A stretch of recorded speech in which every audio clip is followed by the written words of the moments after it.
Everyone, my name is Nandini Prajapati और आज की इस वीडियो में हम पढ़ने वाले हैं डॉक्ट्राइन ऑफ हार्मोनियस कंस्ट्रक्शंस के बारे में। तो हार्मोनियस कंस्ट्रक्शंस यानी कि हार्मनी बनाने की बात कर रहा है ये डॉक्ट्राइन। इट मीन्स कि जब किसी प्रोविजंस में या किसी स्टैट्यूट्स में क्या होता है कि दो या दो से ज़्यादा प्रोविजंस के बीच में कई बार कॉन्फ्लिक्ट हो जाता है। मतलब कि एक प्रोविज़न कहता है हाँ तो दूसरा प्रोविज़न किसी भी काम के करने के लिए ना कहता है। तो उस कॉन्फ्लिक्ट को की सिचुएशन में जब हार्मनी बनाई जाती है दो स्टैट्यूट्स या दो प्रोविज़न के बीच में, तो वो किसकी हेल्प से होता है? डॉक्ट्राइन ऑफ हार्मोनियस कंस्ट्रक्शंस की हेल्प से।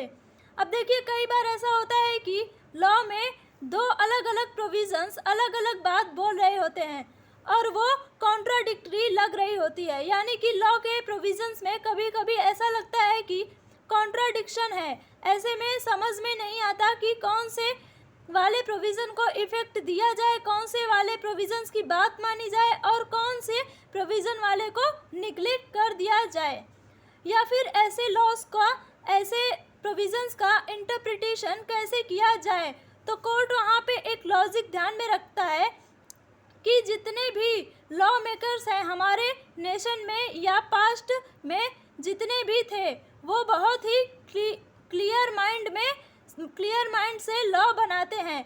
उनको कोई भी ऐसी चीज़ नहीं होती कि उनको नहीं समझ में आ रहा है कि लॉ में क्या लिखना है क्या नहीं लिखना है। उनका माइंड बिल्कुल क्लियर होता है कि हमें ये प्रोविज़न में ये ऐड करना है और ये ऐड करना है। तो ऐसा कॉन्ट्राडिक्शन वो तो अपने लॉ में बिल्कुल भी नहीं चाहेंगे। तो कहने का मतलब ये है कि लॉ बनाने वाले बहुत ही ज़्यादा क्लियर होते हैं अपने माइंड में कि वो उन्हें क्या चाहिए लॉ में, और वो कभी भी कॉन्ट्राडिक्टरी प्रोविज़न नहीं ऐड करना चाहेंगे लॉ में। तो अब इंटरप्रिटेशन के टाइम पे भी हमें ऐसे प्रोविज़न्स का इंटरप्रिटेशन कुछ इस तरह से करना चाहिए कि दोनों प्रोविज़न्स की बात भी रखी जाए और एट द सेम टाइम दोनों का कॉन्फ्लिक्ट भी नज़र नहीं आए। और इसी को बोलते हैं हार्मनी इस्टेब्लिश करना प्रोविज़न्स के बीच में। अब हम बात करते हैं डॉक्ट्राइन ऑफ हार्मोनियस कंस्ट्रक्शंस की मीनिंग की।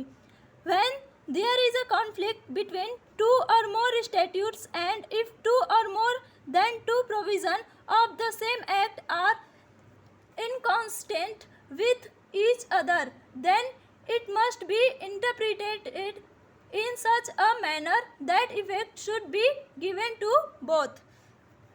यानी कि जहाँ पर दो स्टैट्यूट्स के बीच में या फिर एक ही एक्ट के दो प्रोविजंस के बीच में कॉन्फ्लिक्ट आता है, कॉन्ट्राडिक्शन आता है या मतभेद आता है, तो ये कोर्ट की ड्यूटी बनती है कि उन कॉन्फ्लिक्ट को या उन स्टैट्यूट्स को ऐसे इंटरप्रेट करे कि दोनों के ही इफ़ेक्ट जो हैं वो बने रहे, या ये कहें कि दोनों की लॉ दोनों ही प्रोविज़न बने रहे। The rule follows a very simple premise that every statute has a purpose and intent as per law and should be read as whole। मतलब कि एक रूल्स फॉलो किया जाता है कि जो भी लॉ बनाया गया है, जो भी स्टैट्यूट्स बनाया गया है, वो एज पर लॉ बनाया गया है। तो उसको इंटरप्रेट करने से पहले उसको पूरा का पूरा पढ़ा जाना चाहिए। और जहाँ पर ऐसी सिचुएशन आ जाती है कि किसी भी प्रोविज़न को इंटरप्रेट करना या हार्मनी बैठानी इम्पॉसिबल हो जाती है, तो वहाँ पर कोर्ट का डिसीजन जो होगा वो मायने होगा। अब बात करते हैं इसके ऑब्जेक्ट की। तो इस डॉक्ट्रिन का मेन ऑब्जेक्ट जो था वो दो स्टैट्यूट्स या उसके प्रोविज़न के बीच में अगर कॉन्फ्लिक्ट आ जाता है तो इसको अवॉइड करना था और उसके बीच में हार्मनी बैठाना था।